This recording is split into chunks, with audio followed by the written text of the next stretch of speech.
Le CERI a plusieurs services qu'on peut offrir aux personnes immigrantes, dont le premier qui est l'accueil. C'est la porte d'entrée, c'est là qu'on remplit tous les papiers, qu'on installe les gens dans leur logement, qu'on leur trouve des vêtements, qu'on leur trouve... il faut qu'ils fassent la première épicerie, donc ils ont plein de choses comme ça à la porte d'accueil. Après, ceux qui ne parlent pas français, il y a une classe de francisation chez nous, qui se dit une classe adaptée, donc c'est des gens qui sont allés plus ou moins à l'école dans leur pays, même qu'il y a des gens analphabètes. Ils ont 5 ans pour le gouvernement pour prendre les cours de français.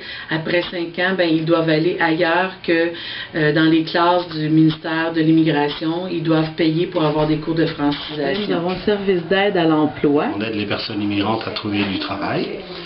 Et ça commence déjà, le travail commence à la fin de la francisation, par exemple pour les personnes réfugiées. Après, on fait des liens avec les entreprises et les gens aussi font faire leur CV. Donc, ils ont aussi une entrevue filmée qu'ils passent pour voir comment ils se débrouillent devant un employeur. Entre-temps, on a le service petite enfance. Et l'accompagnement des familles avec des enfants de 0 à 5 ans.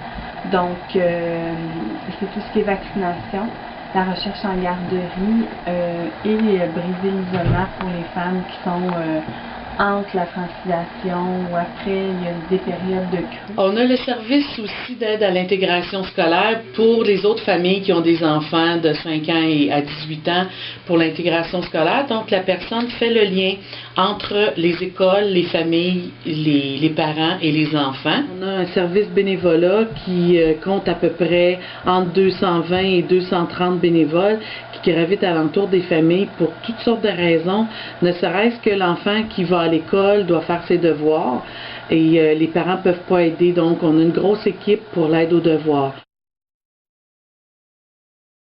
Parce que sans eux, le service, tout ce qui est service bénévolat ne pourrait pas exister. Donc tout ce qu'on donne au niveau bénévolat aux personnes immigrantes, ils ne pourraient pas l'avoir parce qu'on n'aurait sûrement pas les moyens.